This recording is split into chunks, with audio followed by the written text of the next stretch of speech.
I was just saying to you that when you literally wrote that book. Mm-hmm. The book that we are reading and living. That's right. It's one that you wrote. That's right. And it's not really a sequel to my first book. But first, hello, Kaya listeners. How are you? What a pleasure it is to be back home with my people. Oh, man. Beautiful. My beautiful people. As I say, my heart is here. My body is only in the US. Yes. But I'm here and I love you all. Home is where the heart is. Home is where the heart is. No, I'm talking about when I say to you, you wrote the book that we live. I'm talking about the fact that you did it. Mm-hmm. And we just followed in your footsteps. You made it easier. Okay, I get it. So you wrote that book for us. Okay. You made it happen for us. So thank you very much. Thank you very much. I always say we were traveling on gravel road, but we're trying to pave it for our children so that you guys can travel on tarred road, and that's what's happening. You did an amazing job at that. Thank you very much. Absolutely amazing job. If I was to sit down and really go through, I mean, we went through your bio. Mm-hmm. Okay, and I thought, okay, maybe we can read the bio. And then I thought, okay, hold on, we only have 1 hour. Yep. If that's a good one. If I'm going to be going through the bio and reading the bio and talking about the first to do this, we're going to take a long time. Okay. So we are happy to have you here. Thank you very, very much. The book, Live Your Dream. I'm going to take a pic and tweet the book so that you can also see it, get it for yourselves and read it. And you can get it from CNA and Exclusive Books and Scoops. And it's not the first one. Dare to Dream was the first one. That's right. Mm-hmm. Okay. Now, Dare to Dream was about me. This one is about you, literally. This is what I'm loving about it. And I'll tell you why I want us to go into the book in that sense. Mm-hmm. It kind of makes me feel like you are saying these things that we all need to hear, that we see and experience, but are not able to word. We are not able to put down. So is this life experiences? One of my proteges puts it so well. She says, I hear people use quotes all the time. I've always heard you use quotes, but you have used these quotes, and that's Shadow Tall.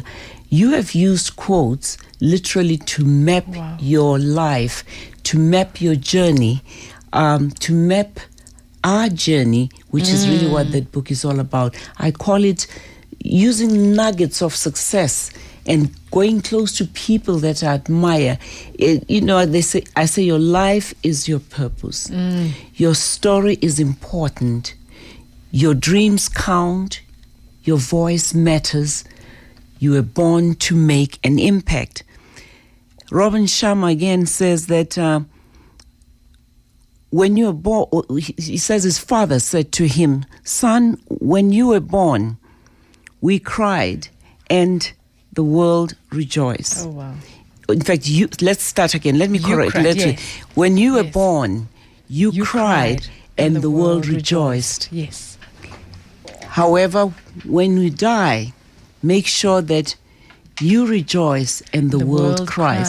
It's really living your purpose, and that is what this book is all about. Your very first chapter, you talk about believing in third partner endorsements. I mean, I read that and it kind of took me back. I had to stop and think to myself, okay, so all along, it's usually I believe in me. If I can do it, I don't care what anybody says. Or take me through the third party endorsements. Third party endorsements are important, and I go back to the young people that I used to teach ballroom dance to in 1976. You read letters of people like Fikile Buthelezi who said, you taught us to reach out and touch, reach each other out and help each other out. She says, I remember you were sewing our dance clothes. A backstitch here, yes. I learned how to do backstitch, and it was not by using a singer machine. It was their uniforms were handmade, and we would go and dance. She said, you taught us to share, because most of the kids came from disadvantaged background, so they had to share socks. Sometimes we had to wear white socks, and they would share the socks. And you talk about people like Zanele Mtembu. You talk about people like my sister Pam. They were all in that Shadow Twala. Shadow Twala says, every young girl growing up needs a role model in their lives, a catalyst and mentor to dare to dream. It is because of you that I continue to dream, to be better than yesterday, and with every step I take, leave a path for those that come after me. You taught us to dance and enhance our self-esteem at Zolepili Dance Cultural Center. Thank you. But that, I think, is the third-party endorsement that I'm talking about that makes you feel like it was worth doing what we did. In the 80s, I started a scholarship program at Marquette University. I talked to Father Rayner, who was the rector of the university. I said, I just saw the 76 student unrest. Rather than worrying about sanctions right now and divestment, why don't we start a scholarship program for South African students? And a number of them managed to go on that program. So it's just been, and they're back home doing amazing. Very well with BS degrees, MBAs, PhDs. So it is heartwarming to see the fruits of your labor make an impact. As I just said earlier, life is about making an impact in some way or other, and revel in your success, small or large. You know, that on its own, we are taught that if you celebrate your successes, you are being pompous. You know, we are taught to believe that if you celebrate what you have, you think you're all of that. Therefore, we're supposed to, look away, kind of pretend you don't notice the good that you have done. But you have lived the good that you have done. But it's so contradictory. We talk about Ubuntu. Ubuntu is about celebrating yourself, celebrating your success. It's about affirmations, the praises that we sing, the praise singer sings, that's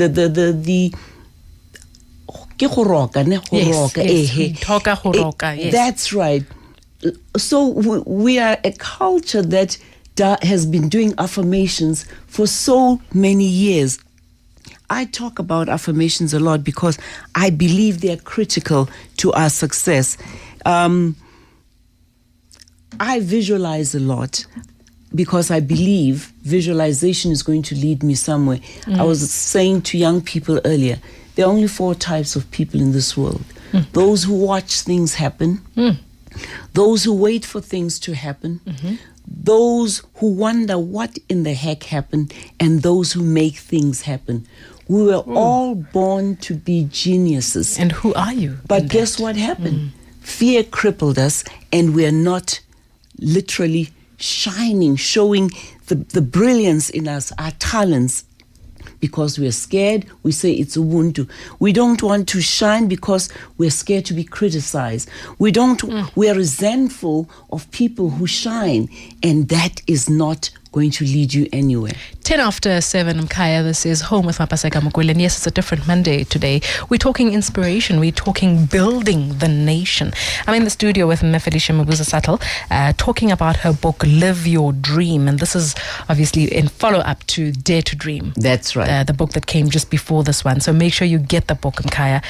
Riveting stuff. And you are living your dream. I don't think you're even realizing it. You're living your dream. Now that you have to take it to another level. I'm sitting here with some people in studio. This is quite unique. I'm not used to this one. I'm used to seeing them in a television studio. In a television studio. Let me tell you, Mkaya, what's happening. We've got our listeners in the studio, so they're going to be asking some questions as well. Mkaya, you can also call us, on 086 0000959. Ask your questions. Let's get Mama to answer them for us. You can also tweet at Mapaseka Mukwele. I'll go through your tweets as well. Your SMSs on 36959. I'll go through those as well. So make sure you make contact so that we get your question.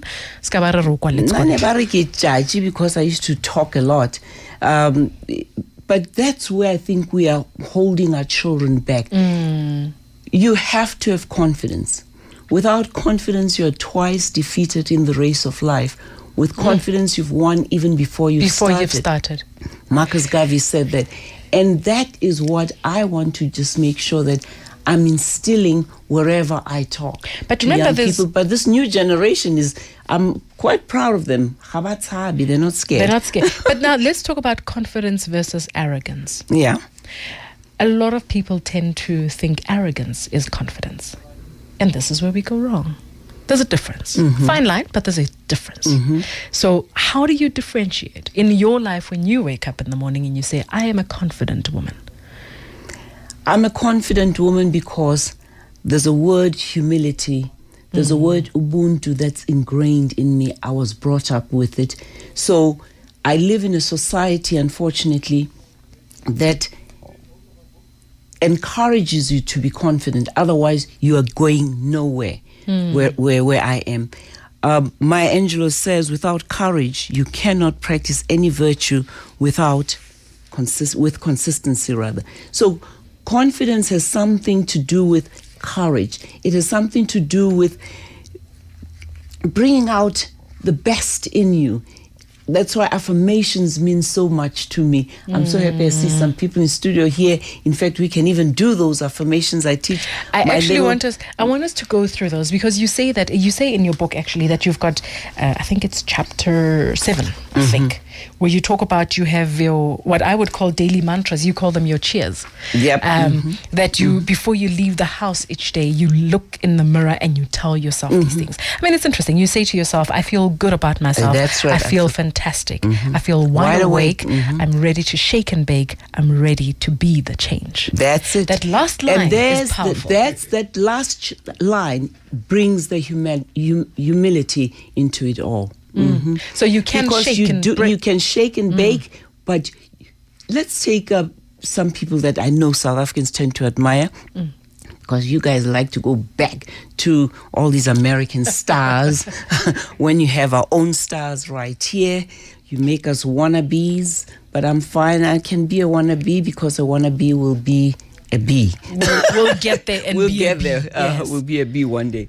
But Serena Williams says when she plays tennis and her winning strategy, yes, I have strong strokes and her powerful game, but when she goes and sits in that chair, she affirms herself. She visualizes herself winning.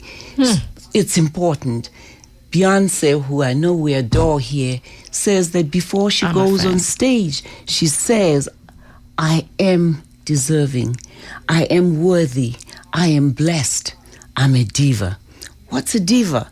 Divinely inspired, victoriously amazing woman. That's really what it is.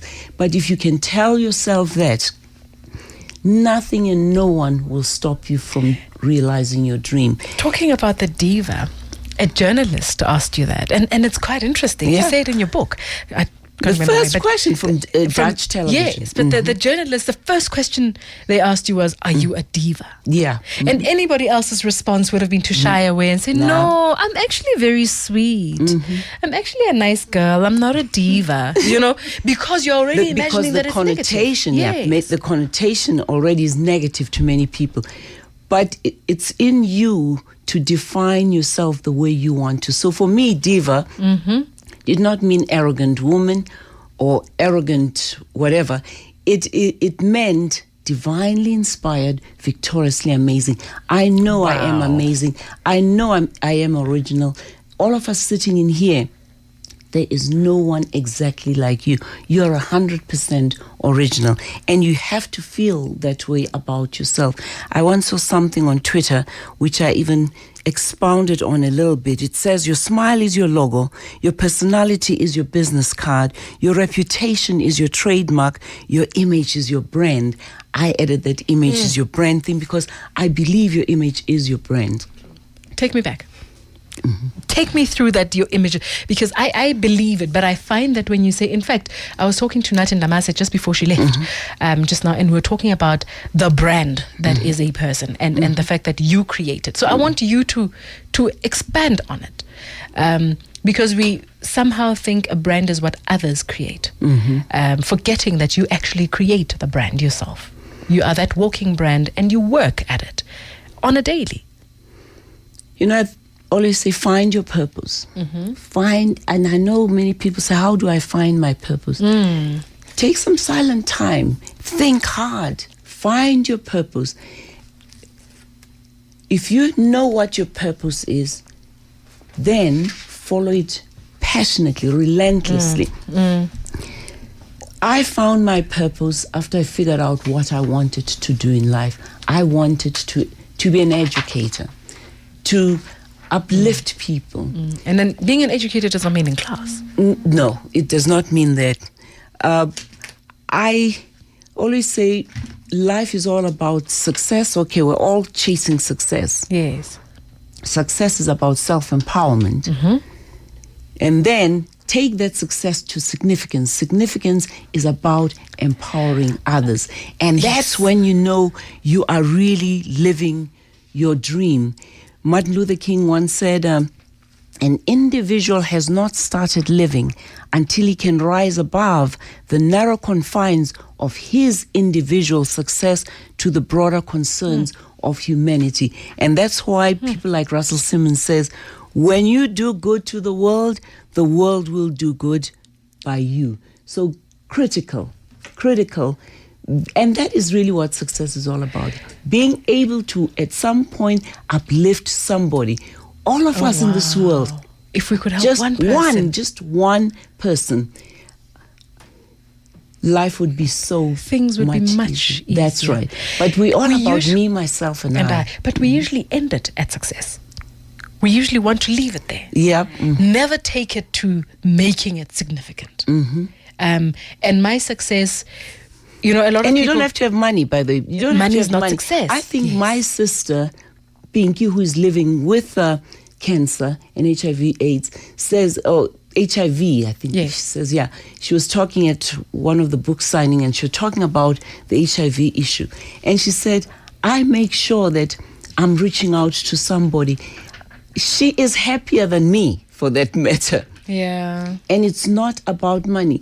Are we basing success on everybody else's success? Are we looking at, I want a life like Beyonce's. I want money like the Motsepes. I want a marriage like those two. It's never about my space. It's never about, hold on, where and how far am I going? And reaching that is success. And acknowledging that just by you reaching that, you are successful. You are going to be so miserable if you measure your success by somebody else. You don't know what resources they have.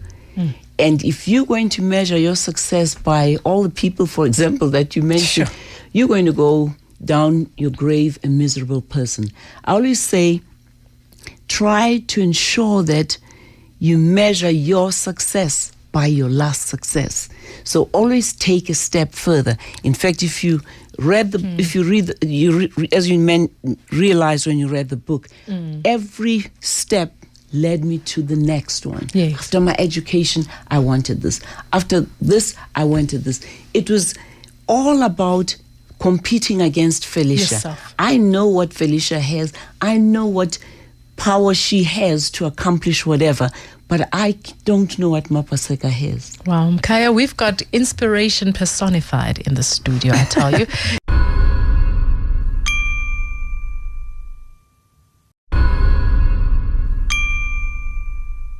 I'm talking to somebody that I've always looked up to. I feel like it's the next. I'm like saying, okay, now I have the opportunity to look further and say, wow, so this is where we should be looking at. Okay, so this is happening. So we're on the right track. And it starts with saying to yourself, I am bright, I am brave, I am bold, I am blessed, I am beautiful.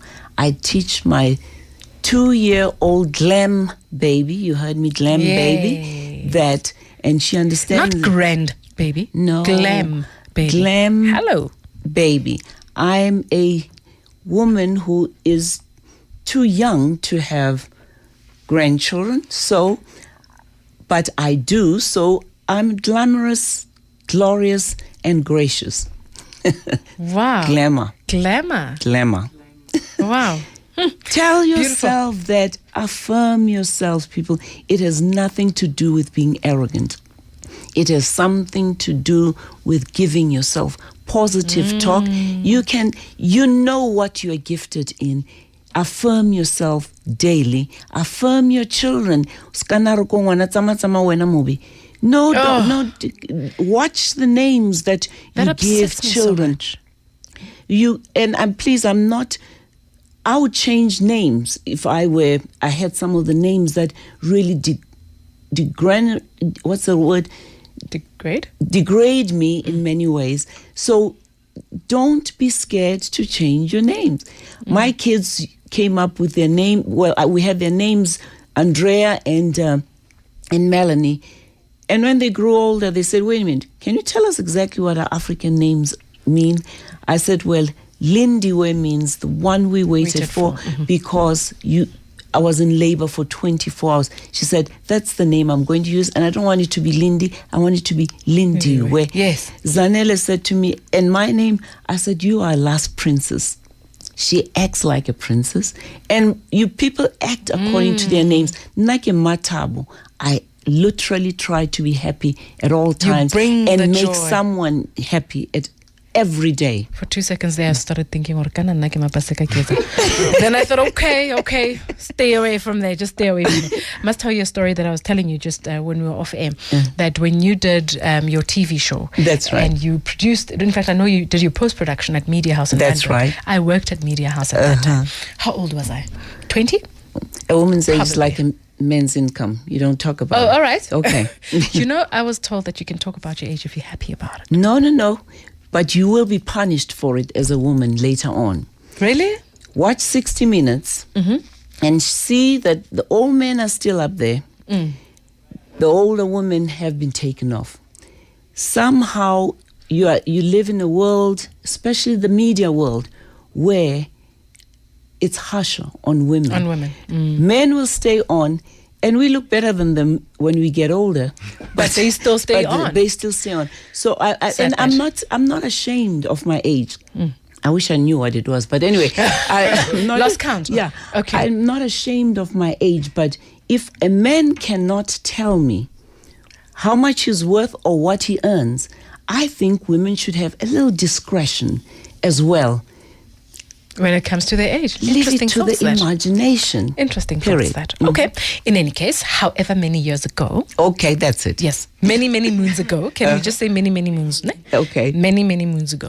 So I used to work in an office, Libo Piet, I think his name was. And I did research and presented a show called Your Own Business. And I would go in every day after school. So I would go to school first. And then from school, rush there, Kabo 1. But I knew that if I get there early enough on certain days, then that will be my lucky day. Just rush there, I'd leave school like a few minutes earlier just to make sure I get there in time.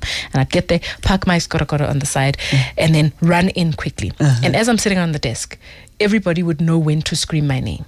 So as you just came in, everybody would go, Mapaseka! And then I knew that was my cue, you're walking in. run to the window and then just look out. And all I'd ever do is just point and say, one day, and then go back and sit down. That's visualization. That's affirmation. That's all I'm trying to say. If you can dream it, you can do it. Ooh, yeah.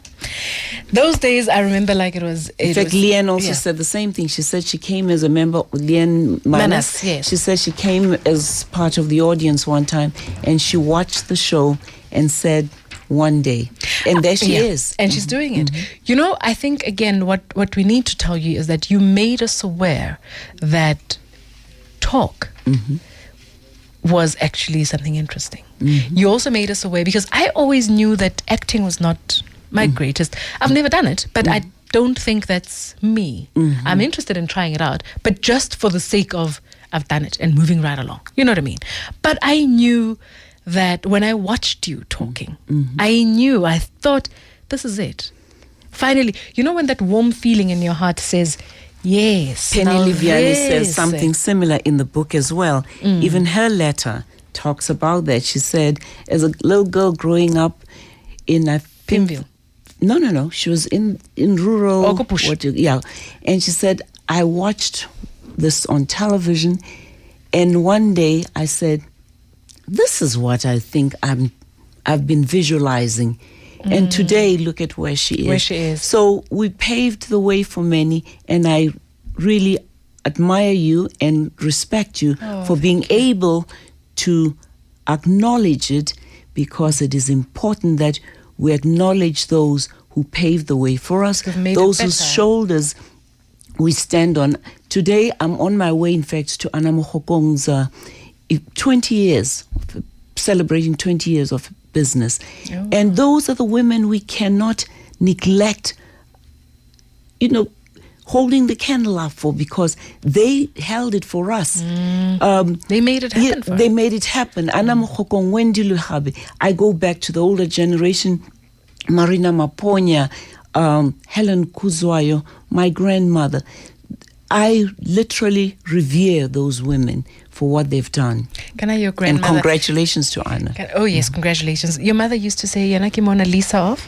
Or Sophia Town. Of Sophia Town, yes. And you looked up to her. Oh, I looked up to her. She literally did what I normally understand. They say, did you know that 93% of your personal power is based on your walk and talk?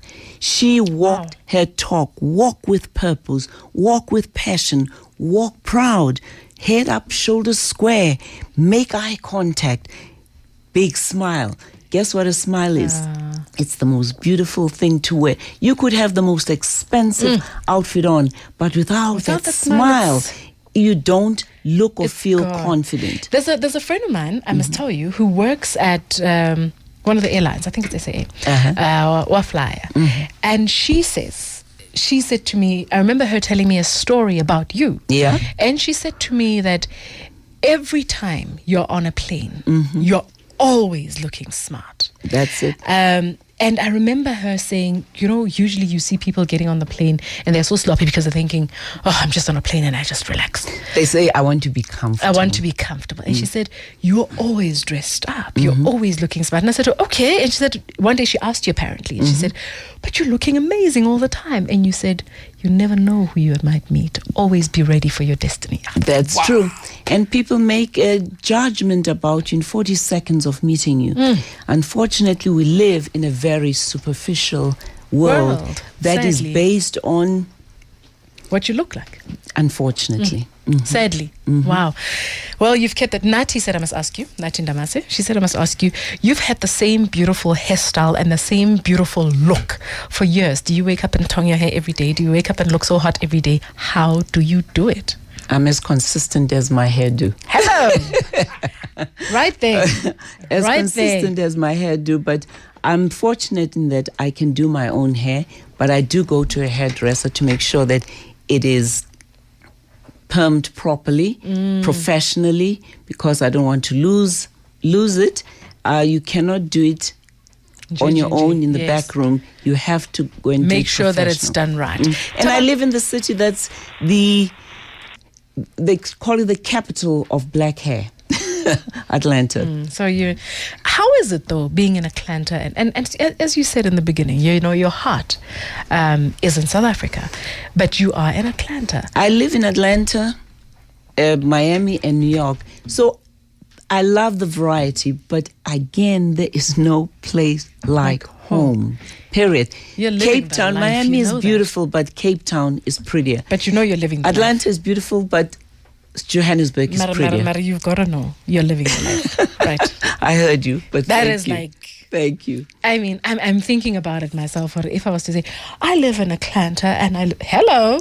But as a little girl, as I said, I used to visualize where I want to be and what I wanted to do. You can do it. Everybody can do it. But the key for me really was, number one, I said, what's the biggest goal? It was to get my education. What was the next biggest goal? I wanted to teach at a university. I thought it was just so prestigious. So wow. And we did it. Then I wanted to work in the corporate world. I wanted to walk the corporate hallways of America. I managed to do it. So, that's why I say compete against yourself. Don't compete against others. And when you reach it, you tick and you move on. You tick and you move on. So always have a goal then. I have a goal. I wake up every day, 5 things to do.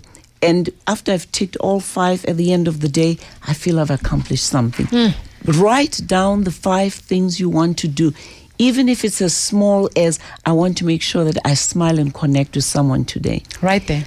Right there. When I see women sitting together, I go up to them, I disrupt whatever it is, greet them, hug them, and move on. We have to develop what I call that girls' club that the boys' club has. Yes. Oh. Rather than saying, Say that again, look the please. other way and say, Felicia And we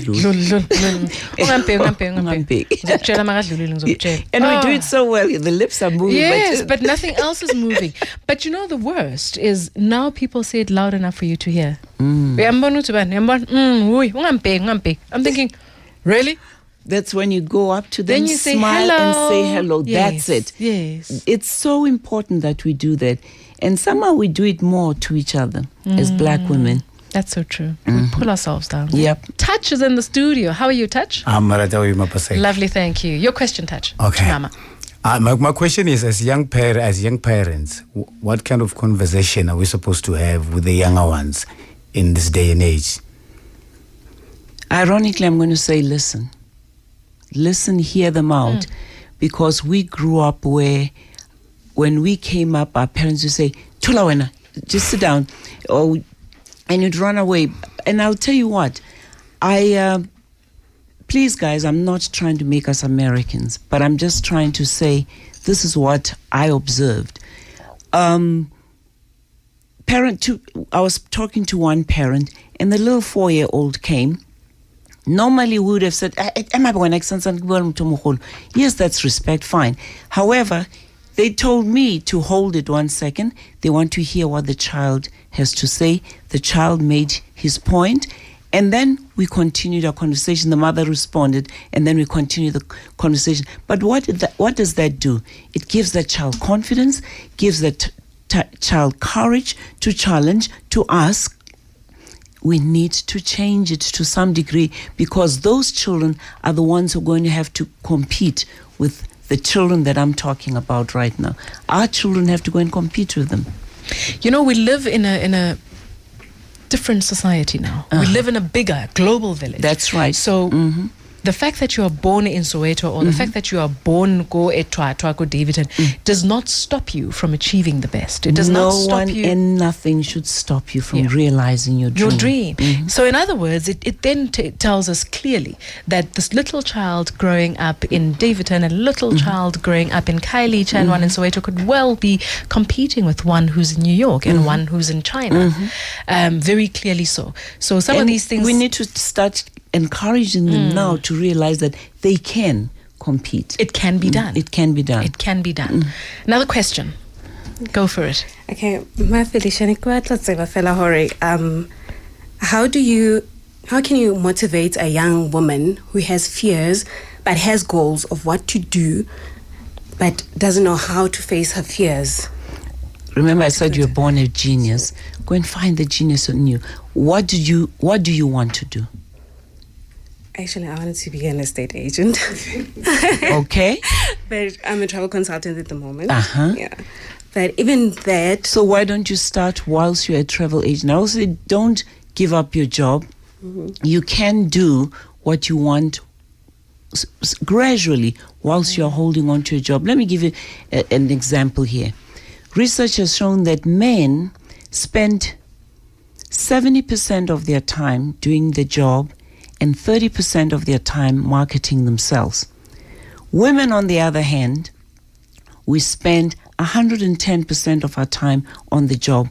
That is why when we are fired or we're dropped or we are laid off, we are the most devastated, because we do not make room for the next step. So I want to say to you, yes, I know you're going to give your job everything you can, but take 30% and start doing what you really are passionate about. Follow your passion. Profits will ultimately follow. I have 2 daughters right now who are following their passion. One has a tennis academy. It started small. Today it's in New Jersey, New York, Miami, Atlanta. So she's just started the Miami one. And her dream is to just make sure that, it's the Uber type idea for tennis. It's just unbelievable what you guys are coming up with. I had my other daughter, Lindiwe. She wanted to sing. I said, just get me the qualifications that you could fall back on if all fails when you're a singer. She then got her MBA against her will and sent me a text message and said, I got your MBA. Your MBA. My MBA. Yes. Because she really didn't think it was even necessary. But it's helping her. I said, when you have something to fall back onto. She said, my generation does not fall back. We fall forward, stand up, and stop continuing I like her. working. Wow. And you crawl all the way forward if you fall. That's but you it. will get to stand up. That's it. And go on. That's it. Never fall back. Never fall back. The trick is not to fall on your bum, but on your knees. but Les Brown will say that you fall on your back, you can look up, you can get up. No, so but either way. I say fall on your knees, bow your head, pray about it, get up and go. And But you got it. Speaking about that, like your sister, I've met her when I was at Midlands Police Station. Isn't she the happiest person? She is so happy and she inspires a lot of people. And when I look at her, like, wow. I know, I said to her, you need to have some alone time. She says, "Niema niksuk ni alone time, ni felt the loneliest." Thank you so much. Something that you said in your book that for me said, amen. Mm-hmm.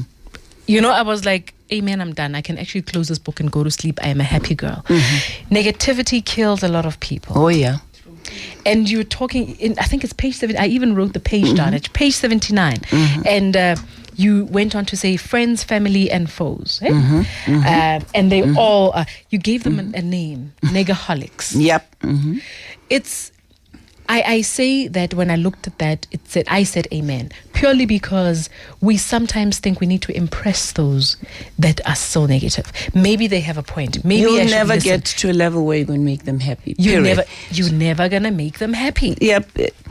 In life, there will always be cynics, skeptics, and critics. Don't lower yourself to their level because they will bring you down to the depths of their negativity and misery. And misery likes company. And I refuse to be in that club. Misery loves company. I refuse to be in cannot that club. part of that. Thank you so much for coming through. Before I say goodbye, Live Your Dream, Mkhaya. I get the book. Felicia Mabuza-Suttle wrote the book, and it's in your bookstores now. Amazon.com, Barnes & Noble, Apple iStores, Kobo, Kalahari, and Loot. Everywhere you can find the book. You have to get it, especially if for nothing else, for to wake up every morning and read and know to say if you don't want to read. if you don't. But also just to say to yourself every day when you wake up, I am somebody. I am there, and I am worthy of being there. I think we doubt ourselves, and we get to a point where even when you reach the fact that you were born means that you are there.